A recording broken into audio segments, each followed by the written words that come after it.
नमस्कार मित्रांनो, आपल्या या पुढच्या टॉपिकमध्ये तुमचं सर्वांचं स्वागत आहे। आज आपला 15वा टॉपिक आहे, पेपर पहिल्यामधला सेक्शन दुसरा। आणि हा टॉपिक जास्त काही मोठा नाही, छोटासा आहे। महत्त्वाचे 3-4च टॉपिक आहे ज्यावर प्रश्न वारंवार आलेले आहे। तर चला तर आपण सिलेबसला सुरुवात करू। त्यापूर्वी तुम्हाला ही दिलेली माहिती जर आवडत असेल, आतापर्यंतचे तुम्ही सर्व बघितलेले असेल सिलेबस टॉपिक, तर नक्की चॅनलला सबस्क्राईब करा, व्हिडिओला शेअर करा।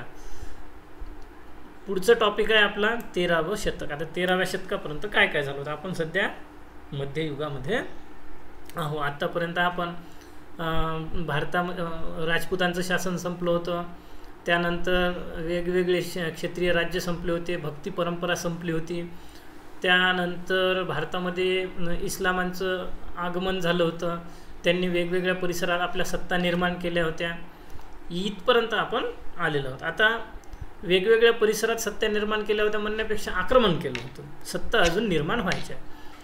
तर 13व्या शतकामध्ये दिल्ली सल्तनतची स्थापना कशी झाली, त्यानंतर त्या काळातलं आर्थिक, सामाजिक, सांस्कृतिक परिणाम कसं होतं। दिल्ली सुलतानशाहीची स्थापनेमध्ये प्रारंभिक तुर्कस सुलतानांची माहिती आहे, आणि यामध्ये इल्तुतमिश आणि बलबन या 2 गोष्टी आहेत। तर सुलतानशाहीमध्ये घुरीचे आक्रमणे आणि त्यांच्या यशाची कारणे इतकं आहे। पण आपल्याला जर प्रश्न पाहिले आपण, तर मोहम्मद घुरीच्या आक्रमणाबाबत आहे, त्यानंतर इल्तुतमिशचं धोरण, त्यानंतर बलबनचं धोरण, त्यानंतर रजिया, या 4 घटकावर प्रश्न आलेले आहे। आणि एक 5वा घटक आहे एकता पद्धत, जो आपल्याला पुढेही आहे टॉपिकमध्ये, पण या ठिकाणी सुद्धा आपण एक ओझरता उल्लेख पाहूया। तर पहा आता प्रश्न काय काय आलेला आहे। एकता पद्धत आहे, पुढं आहे आपल्याला, फक्त इथं एक इल्तुतमिशनं एकताचं संघटन करून एकता मोठ्या प्रमाणात वापरून त्यानं सत्ता स्थापनेत वापर केला होता, त्यामुळे एकता आपण या ठिकाणी सुद्धा प्रश्न घेतलेला आहे। तर एकता प्रणालीचं महत्त्व काय, दिल्ली सल्तनतमध्ये केंद्रीकरण करण्यात कशी मदत केली, पहा आता सरळ सरळ इल्तुतमिशवर केंद्रीकरण झालेलं आहे। त्यानंतर इल्तुतमिश हा सल्तनतचा खरा संस्थापक होता असं तुम्हाला वाटते का। 2011 मध्ये हाच प्रश्न आला, 21 मध्ये जो आला तो इल्तुतमिशचं योगदान काय होतं, डिस्कस।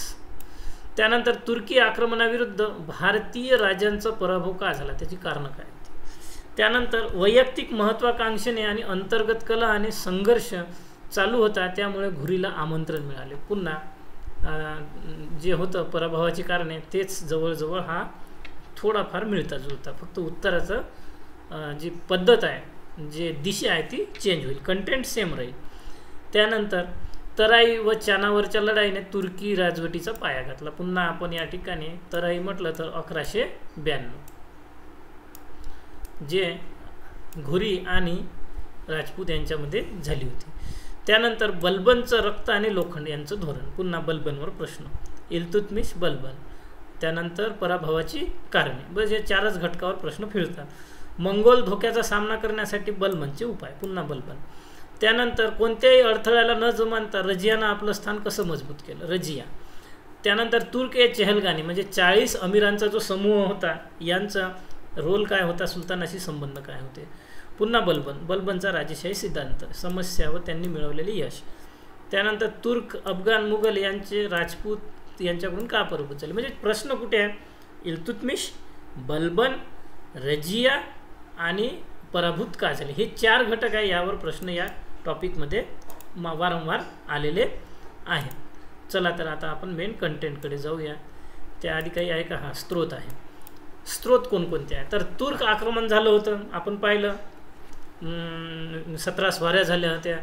त्यानंतर ऐबक, कुबाच्या आणि याल्दोज हे 3 मोहम्मद घुरीचे गुलाम होते, त्यातल्या ऐबकाला दिल्लीत ठेवलं होतं, याल्दोजला गझनीचा त्यांनी मोहम्मद घुरीनं ते नामांकित केला होता पुढचा सुलतान म्हणून, आणि कुबाच्याला असंच सोडलं, या कुबाच्यानं पुढे लय त्रास दिलेला आहे। नंतर मग ह्याची माहिती कुठं मिळालेली आहे, तर जो ऐबक आहे कुतुबुद्दीन ऐबक, याचा दरबारी होता हसन निजामी, यानं ताज उल मासिर नावाचा ग्रंथ लिहिलेला आहे। त्यामध्ये तुर्क आक्रमण, त्यानंतर मोहम्मद कुतुबुद्दीन ऐबक, कुतुबुद्दीन बख्तियार काकी, या सर्वबद्दल माहिती हसन निजामीनं ताजुल महासीरमध्ये लिहून ठेवलेली आहे।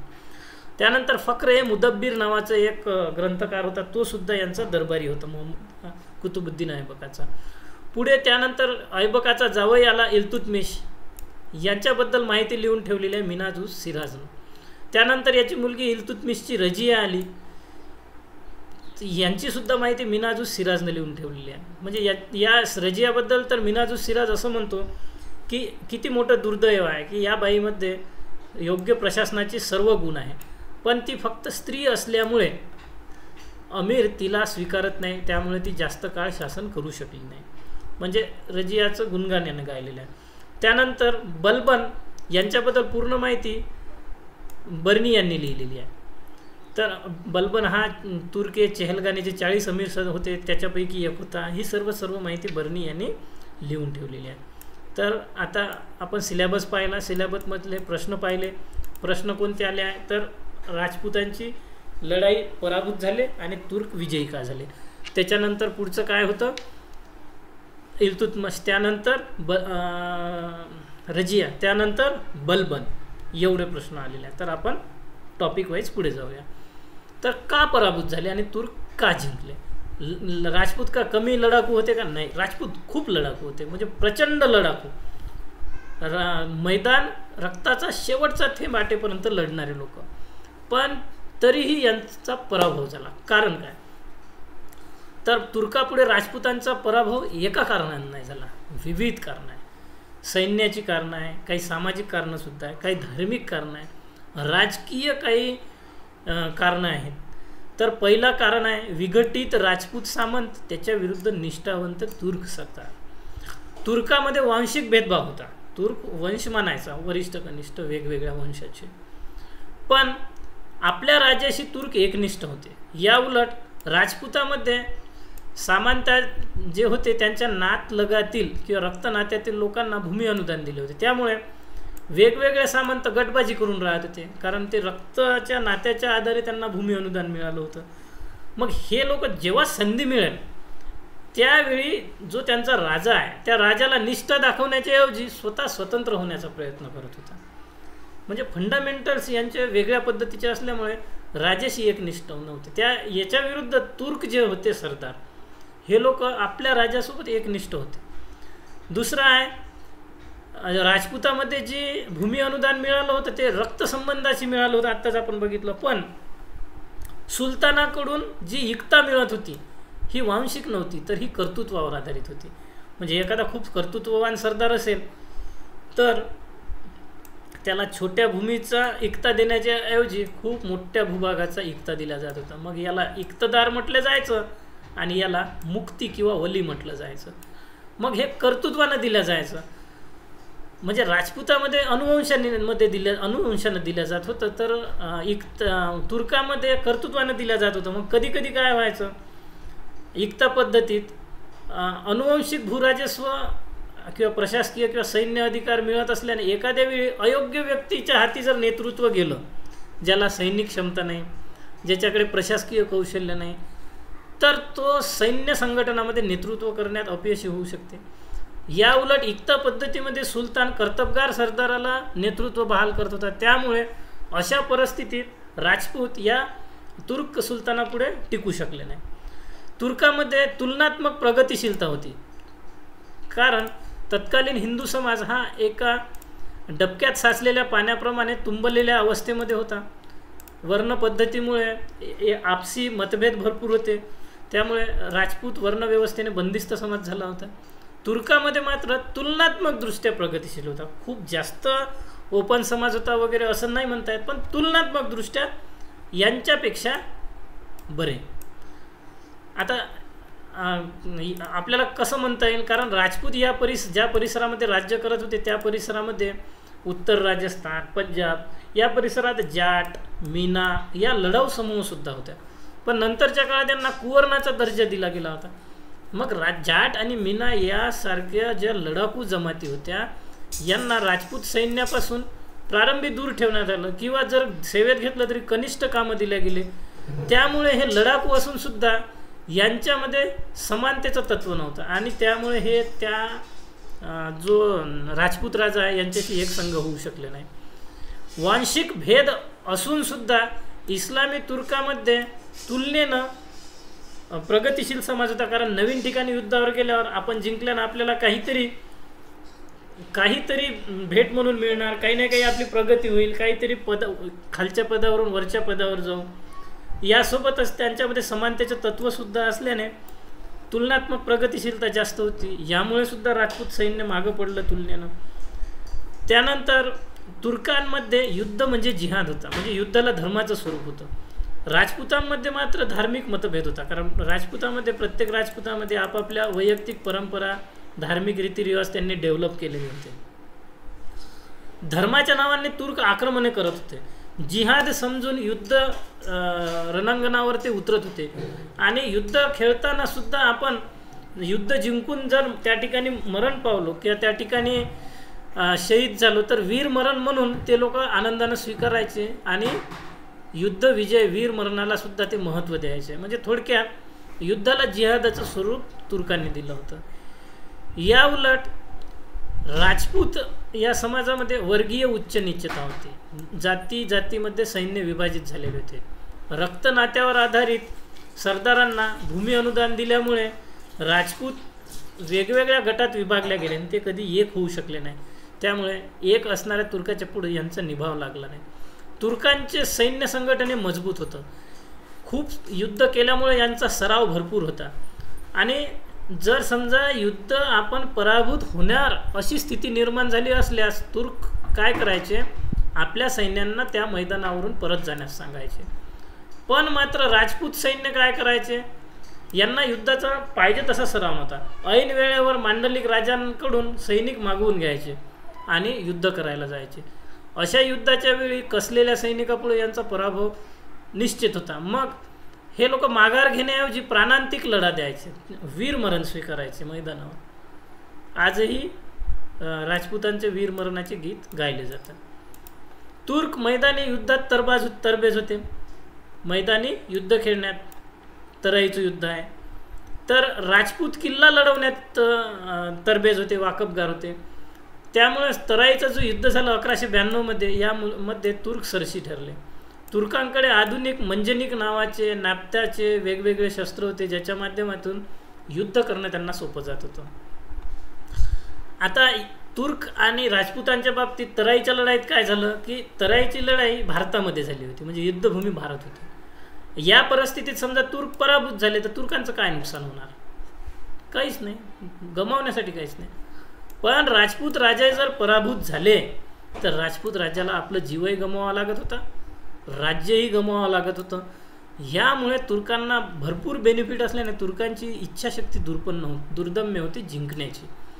हे सर्व घटक अभ्यासल्यास आपल्यात एक गोष्ट लक्षात येते की भारतास या काळात नवीन शासनाची पद्धत आवश्यक होती. ही शासन पद्धती त्यावेळी राजपूत देऊ शकले नाही एक संघ होऊन, आणि ही पद्धतीनंतर पुढे पुढे हळू तुर्कांनी दिली आणि त्यांचा विजय या ठिकाणी निश्चित झाला. मग आता पुढचा प्रश्न आहे इल्तुतमिश यांचा. तर प्रश्न कोणकोणते आले की इल्तुतमिश खरोखरच दिल्लीचा सल्तनत होता का?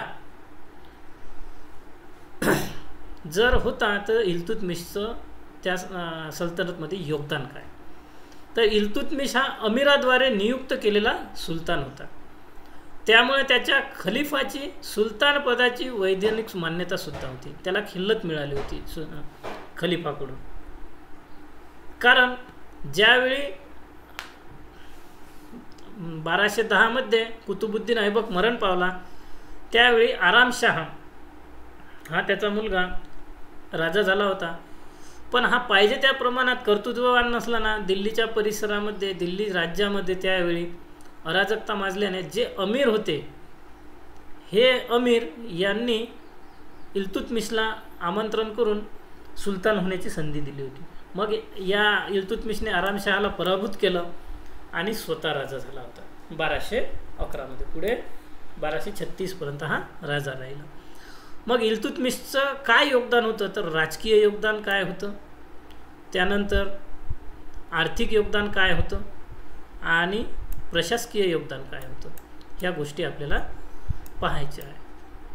तर पहिल्यांदा आपण त्याचं राजकीय योगदान काय होतं इल्तुतमिशचं. तर मोहम्मद घुरी या ठिकाणाहून निघून गेला, कारण त्याला पश्चिम आशियामध्ये जास्त इंटरेस्ट होता, त्याला भारतामध्ये इंटरेस्ट नव्हता. मग जाताना कुतुबुद्दीन ऐबकाला दिल्लीचं राज्य दिलं. त्यानंतर तो इथून निघून गेला. पण कुतुबुद्दीन ऐबकाला खूप कमी काळ मिळाला, 1192 ते 1210च्या दरम्यान. या काळामध्ये त्याला प्रशासनाची घडी बसवण्यात बराच काळ निघून गेला. यानंतर मात्र इल्तुतमिशनं मोठ्या कौशल्यानं ही जबाबदारी पार पाडली आणि एक राजकीय स्थिर प्रशासन देण्याचं काम इल्तुतमिशनं सल्तनतमध्ये केलं. तर पहिल्यांदा काय केलं, तर सगळ्यात पहिल्यांदा जे राजपूत होते, जे आरामशहाच्या काळात मोठ्या प्रमाणात अराजकता निर्माण केली होती, रणथंबोर, जालोर, बयाना, ग्वालेर येथील राजपूत आरामशहा कमजोर झाल्यानंतर विद्रोह करून स्वतंत्र झाले होते. या सर्वांना त्यांना जिंकलं इल्तुतमिशनं आणि पुन्हा दिल्ली सल्तनतमध्ये सामील करून घेतलं, म्हणजे सुलतानशाहीचं साम्राज्य वाढवलं. त्यानंतर गजनीचा जो याल्दोज होता, जो याच्यासोबतच गुलाम होता, मोहम्मद कुतुबुद्दीन ऐबकसोबत गजनीचा मोहम्मद घुरीचा. तर हा जो याल्दोज होता हा दबाव टाकून इल्तुतमिशला अधीनस्थ आणण्याचा प्रयत्न करत होता.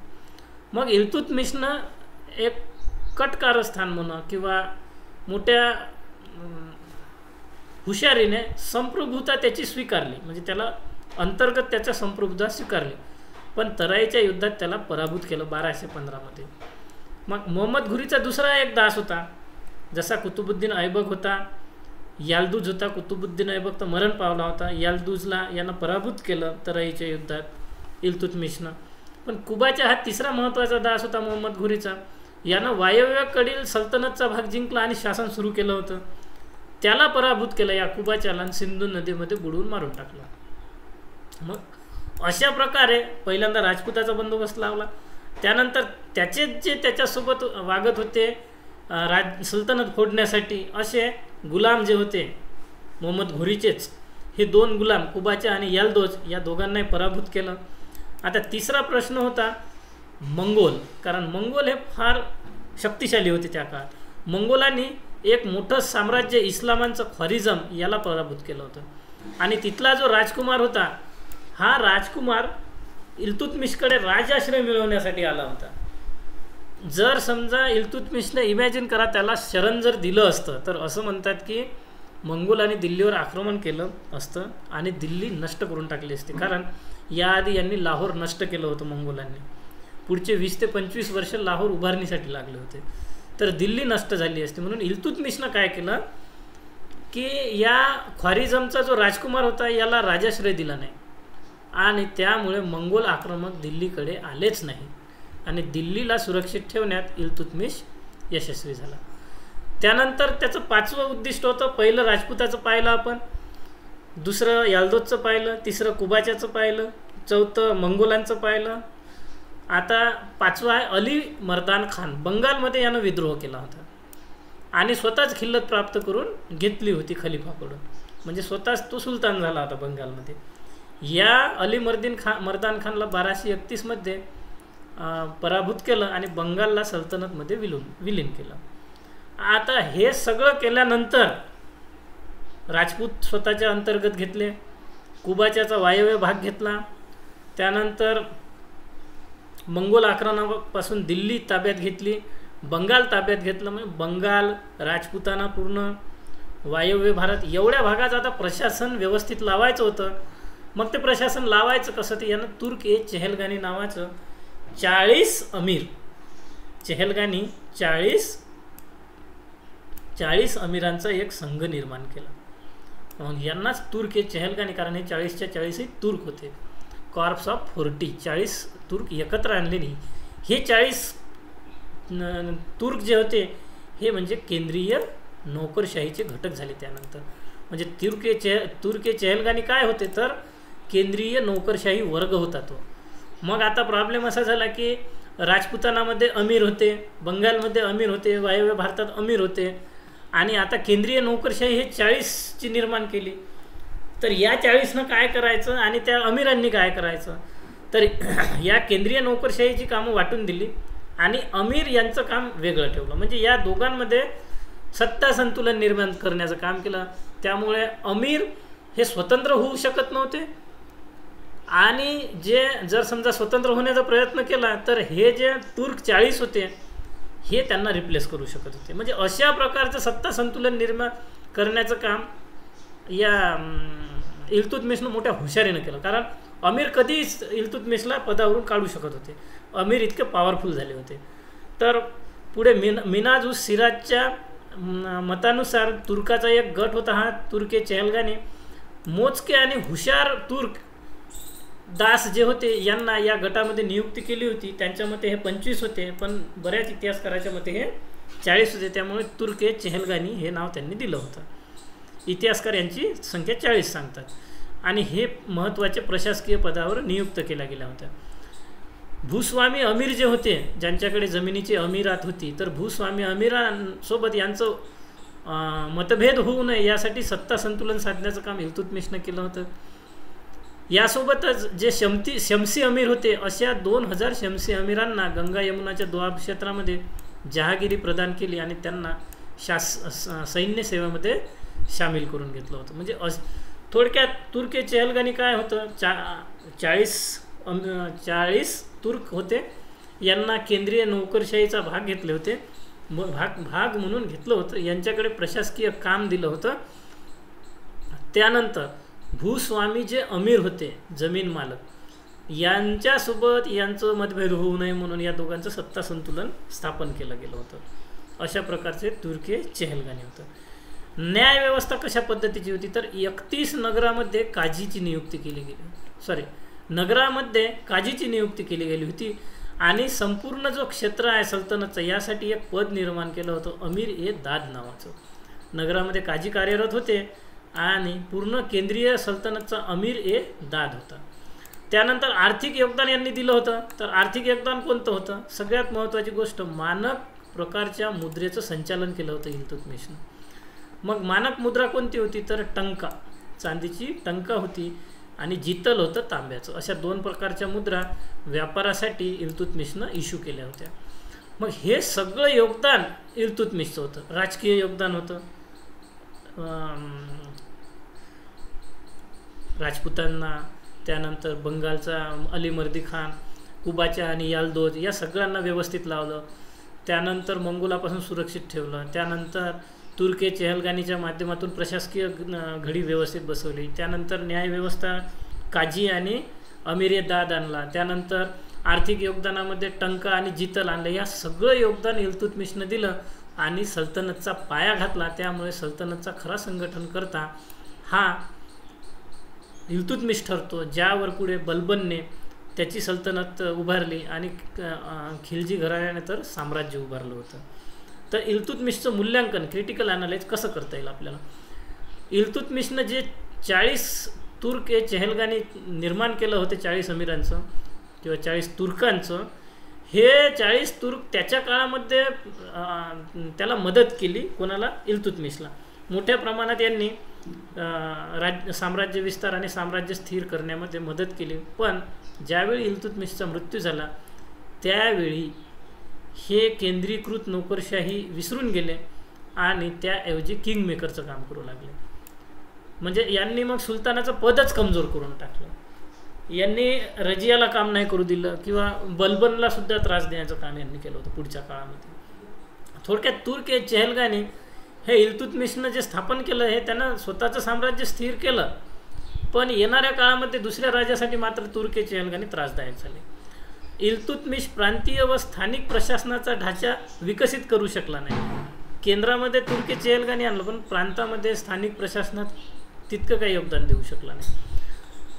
आणि इल्तुतमिशनं आल्याबरोबरच अमीरांना भूस्वामी बनवून टाकलं. त्यामुळे जे पारंपरिक हिंदू भूस्वामी होते यांच्या मनात थोडी साशंकतेची भावना आली. आता पुढचं आहे रजिया, म्हणजे सुलतानशाहीतली जी विलक्षण व्यक्तिमत्व आहे, ज्यामध्ये प्रशासकीय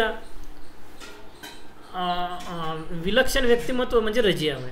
आता हिचा भाऊ होता एक रुकनुद्दीन फिरोज.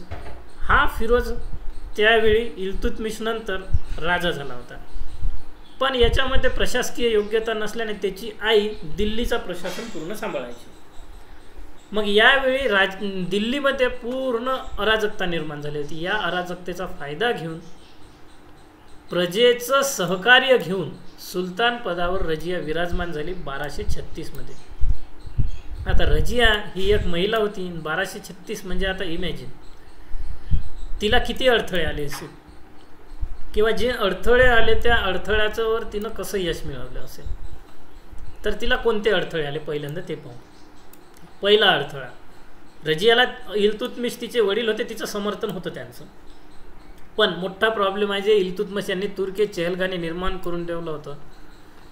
यांच्या गटाने जो फिरोज आहे या फिरोजला सुलतानपदी नेमलं होतं. पण हा फिरोज जो आहे याला प्रशासनात काहीच रस नव्हता. त्यामुळे अराजकता पूर्ण दिल्लीत निर्माण झाली होती. पण हा अयोग्य आहे याचा फायदा या तुर्की चेहलगानीला होता. त्यांच्या मनमानीप्रमाणे कारभार चालू शकत होता. पण स्थान याचं स्थिर नव्हतं, कारण येणाऱ्या काळात तुर्की चेहलगानी कोणाला पण सुलतान करू शकत होते. मग असं होऊ नये म्हणून रजियाने दिल्लीच्या जनतेचं सहकार्य घेतलं आणि पुढे मग तिनं सुलतानपदी तिची नियुक्ती करून घेतली. थोडक्यात काय की तुर्क ए चेहलगानी यांनी अयोग्य पुत्राला फिरोजला सुलतानपदी नेमणूक केलं. पहिली समस्या. दुसरी समस्या काय होती, तुर्क अमीर जे होते, हे चेहलगानी असो की कोणतेही अमीर असो, ते मग भूमालक असो, हे भाऊबंदकीच्या नात्याने कधीही एक होत होते आणि प्रशासकीय कामात प्रत्येक टप्प्यावर अडथळा आणत होते. मग रजियाला काम करणं कठीण करून टाकत होते. पण रजिया एक स्त्री असल्याने तिला 13व्या शतकात पुरुषत्वाचा जो राजकीय समाज होता हा स्वीकारायला तयार नव्हता. हे सगळ्यात मोठा अडथळा होता. आणि अमीरांना सुद्धा स्त्री नेतृत्व नको होतं असं आपण आत्ताच मासीर नावाच्या या पुस्तकामध्ये लिहून ठेवलं होतं, ते आपण बघितलं. मग या रजियानं तिचं पद स्थिर करण्यासाठी काय उपाययोजना केली होती. तर पहिलं काम, दिल्लीच्या जनतेचं समर्थन प्राप्त केलं होतं. फिरोजच्या विरुद्ध वातावरण तयार केलं होतं. त्यानंतर तुर्की जे सरदार आहे ते एकाधिकाराचा वापर करतात आणि अमीर लोक स्वतः फायदा घेतात हे जनतेमध्ये तिनं पेरलं. त्या अमीरांच्या विरोधात वातावरण तयार केलं रजियानं. आणि अमीरांच्या गटात आपसी मतभेद तयार केले. आता अमीर होते ते तर काही एखादा गट यांच्याही बाजूचा असेल, त्या गटाच्या माध्यमातून अमीरांच्या गटामध्ये मतभेद पसरवले आणि कूटनीतीच्या माध्यमातून दिल्ली सोडण्यास काही अमीरांना भाग पाडला. बरेचसे अमीर दिल्ली सोडून निघून गेले होते. प्रशासन संतुलित करण्यासाठी तुर्क अमीरासोबत आणि गैर तुर्क अमीरांना सुद्धा प्रशासनात्मक रजियानं सामील करून घेतलं. म्हणजे पहिला कोणता उपाय केला, जनतेचं समर्थन. दुसरं काय केलं, जे अमीर त्रास देणारे होते त्या अमीराच्या गटामध्येच मतभेद करून टाकले, त्यांना फोडून टाकलं. आणि तिसरं काय केलं तर तुर्क अमीरासोबत गैर तुर्क अमीरांना सुद्धा प्रशासनात सामील करून घेतलं. म्हणजे प्रशासनाचा जो एकच गट होता त्याच्याऐवजी प्रशासनात वेगवेगळे अमीर आल्यानं एक गट तयार झाला नाही. आणि यापैकी ॲबिसिनियाचा जो याकूत होता याला अमीर ए आखूर पदावर नियुक्त केलं गेलं होतं. आता पुढचा प्रश्न आहे इक्ता पद्धत किंवा महसूल वाटपाची पद्धत. हा आपल्याला पुढे टॉपिक आहे, पण या ठिकाणी इल्तुतमिशने इक्ता पद्धत वापरून साम्राज्य स्थिर केलं होतं, त्यामुळे इक्ता पद्धत आपल्याला पाहायची आहे.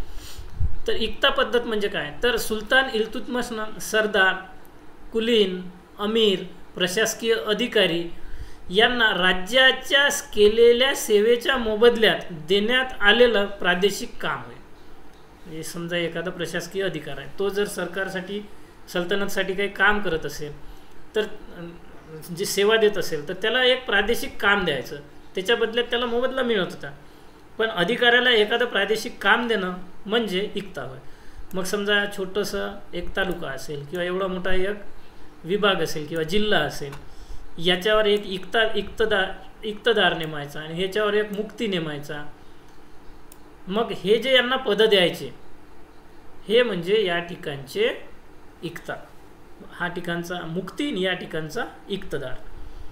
मग हे पद काय होतं तर या ठिकाणचे अमीर तर काम करत होते नो डाऊट, जे भूमालक भूस्वामी अमीर होते ते तर होतेच, पण त्याच्या व्यतिरिक्त सरकारी राज्याच्या केलेल्या सेवा म्हणजेच या ठिकाणी यांना प्रादेशिक कामं देत होते, तेच काम म्हणजे इक्ता.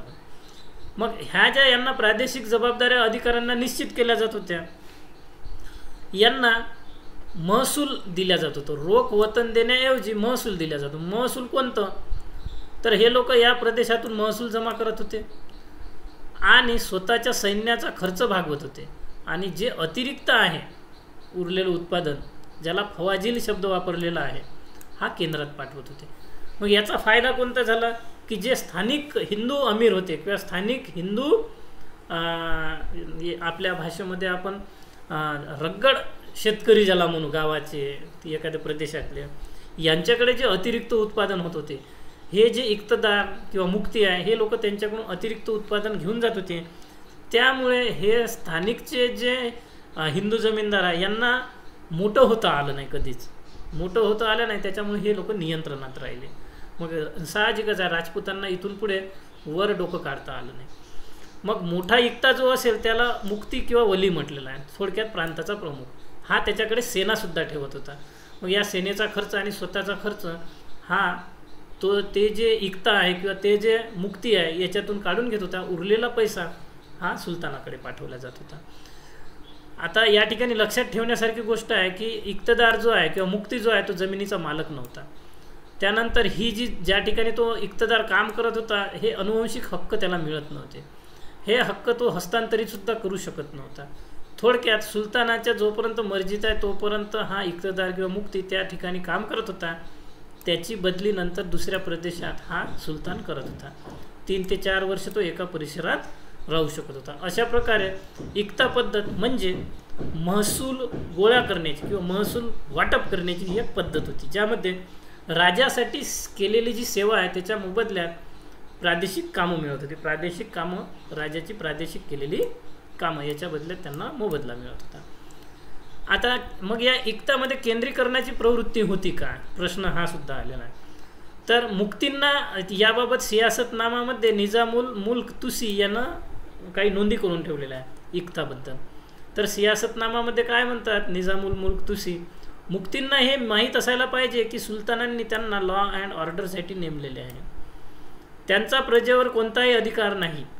त्यामुळे प्रजा थेट त्यांना काही तक्रार असेल तर सुलतानाकडे करू शकते. राजांनी तर 3-4 वर्षांनी यांची बदलीसुद्धा केली पाहिजे. म्हणजे थोडक्यात बदली केली पाहिजे. प्रजा थेट सुलतानाकडे जाऊ शकते आणि प्रजेवर या मुक्तीचा इक्तदारचा अधिकार नाही. त्यामुळे यावर हिचं केंद्रीकृत रूप दिसून येते, कारण डायरेक्ट प्रजा सुलतानाकडे जात होती.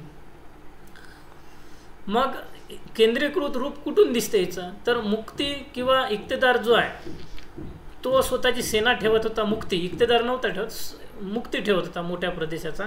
त्यांचा खर्च हा जमा झालेल्या महसुलातून करायचा, उरलेला महसूल प्रांताकडून सुलतानाला पाठवायचा. मग ज्यावेळी गरज पडेल त्यावेळी हा मुक्ती त्यांचं सैन्य पाठवत होता सुलतानाकडे. त्यानंतर 3-4 वर्षांनी या मुक्तीची किंवा इक्तेदारची बदली होत होती. त्यामुळे या मुक्तीला, इक्तेदाराला प्रदेशाचा स्वामी बनण्याची शक्यता फारच कमी होती. त्या ठिकाणी त्याला बनताच येत नव्हतं, कारण स्वामी बनायला त्याला, मालक बनायला त्याला अतिरिक्त उत्पादन लागलं सैनिक ठेवण्यासाठी. अतिरिक्त उत्पादन तर त्यांना ऑलरेडी पाठवून दिलेलं आहे सुलतानाकडे.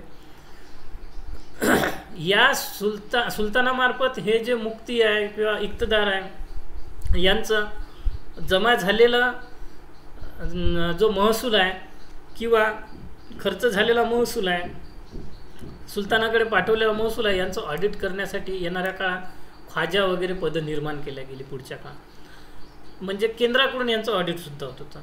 त्यानंतर मुक्ती हा एक प्रकारचा प्रांताचा राज्यपाल होता आणि सुलतानास तो मदत करत होता. आता या अतिरिक्त उत्पादन ज्यावेळी सुलतानाकडे जाऊ लागलं त्यामुळे हिंदू कुलीन जे होते, थोडक्यात राजपूतचे रक्तसंबंधातील अतिरिक्त उत्पादन करणारे शेतकरी, यांच्याकडे अतिरिक्त उत्पादन शिल्लकच नव्हतं राहत. त्यामुळे त्यांची हिंदू कुलीनांची शक्ती हळूहळू कमी होत गेली. आता पुढचा आहे बलबन. तर बलबन हा साम्राज्यवादी सल्तनत ज्याला म्हणू शकतो अशा प्रकारचा निर्माता होता. आपण इल्तुतमिश पाहिला, दिल्ली सल्तनतचा निर्माता होता, पण बलबननं थोडंसं साम्राज्य विस्तृत केलं होतं. तर बलबनच्या बाबतही प्रश्न येऊन गेलेले आहे. अस्थिर सुलतानशाहीतील राजकीय स्थैर्य देण्याचे काम बलबननं केलं होतं.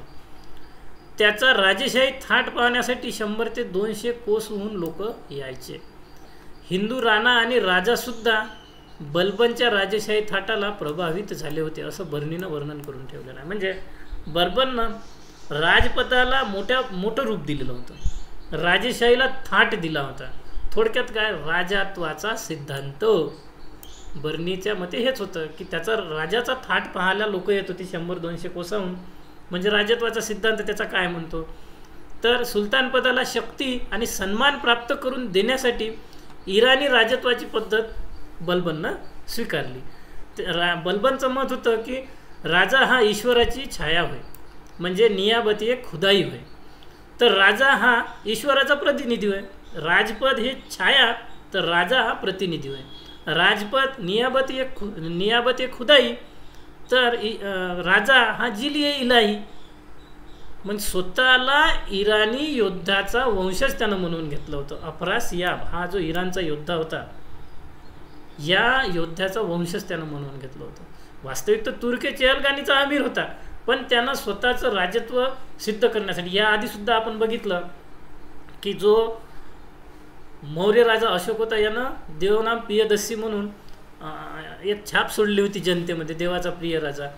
त्यानंतर कुशाण राजा जो होता, यानं सुद्धा स्वतःला देवपुत्र म्हणून जनतेमध्ये एक छाप सोडली होती आणि जनतेचं समर्थन प्राप्त करून घेतलं होतं राजपथाला देवत्व देण्यासाठी. त्यानंतर बल्बननं सुद्धा जिल ए इलाही म्हणजे ईश्वराचा प्रतिनिधी असं म्हणून राजपदाला देवत्व देण्याचा प्रयत्न केला आणि राजाला नियाबती खुदा ईश्वराची छाया म्हटलं. आता त्यानं मग दरबारी तामझामसुद्धा वाढवायला सुरुवात केली, म्हणजे दरबाराचा प्रभाव जनतेपर्यंत पोहोचावा म्हणून.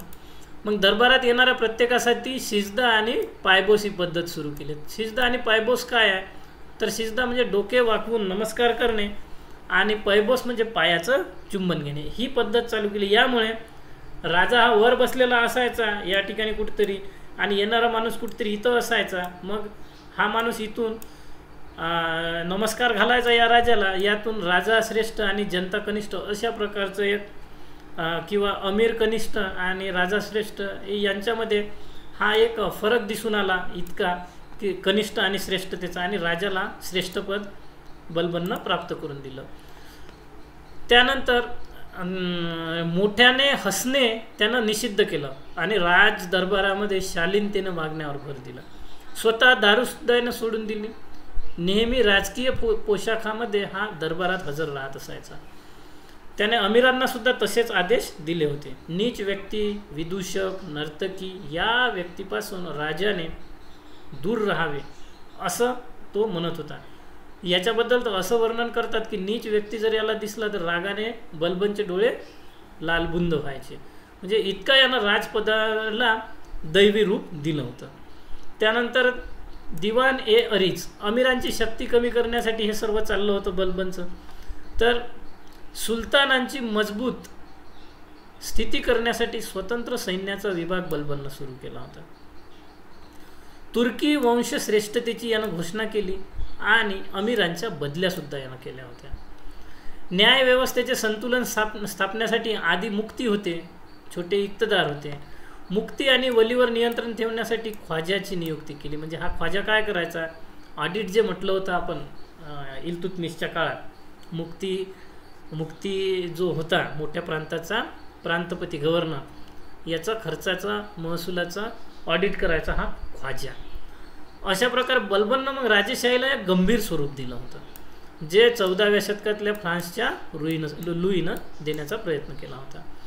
मग बल्बनचं मंगोलविषयी धोरण काय होतं यावर सुद्धा प्रश्न येऊन गेलेला आहे.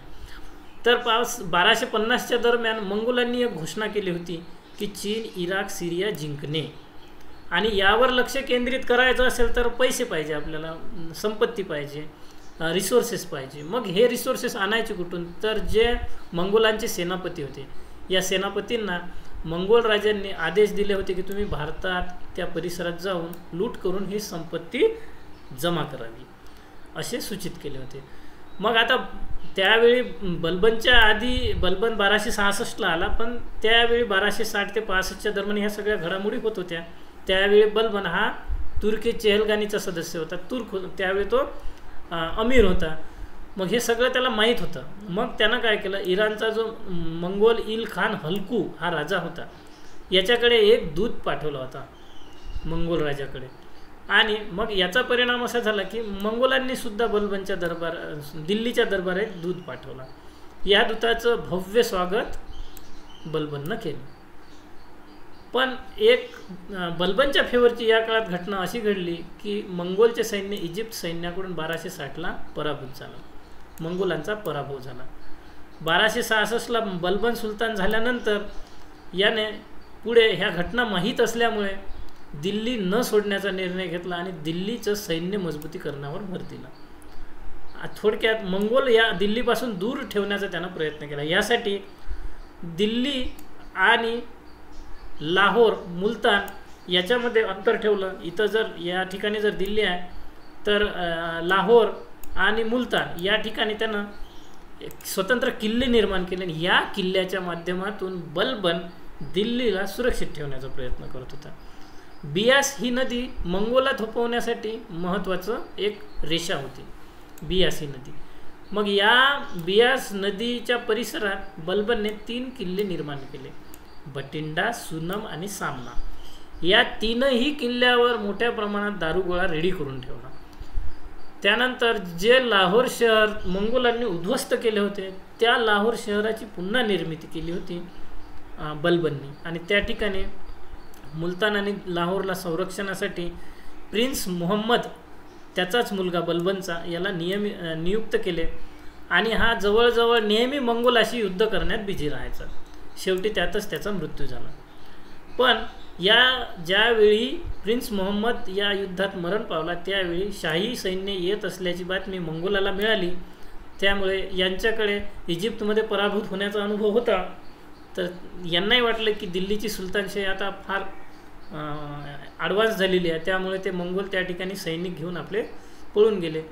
अशा प्रकारे बलबननं कूटनीती आणि बळ ह्या दोन्ही गोष्टी वापरून स्वतःचं राज्य संरक्षित ठेवण्याचा प्रयत्न केला. तर अशा प्रकारे हा एक छोटा टॉपिक होता ज्यामध्ये 4-5 टॉपिकवर प्रश्न होते. मोहम्मद घुरीचं आक्रमण, त्याची यशाची कारणे, त्यानंतर सुलतानशाहीची स्थापना, इल्तुतमिश आणि बलबन आणि रजिया.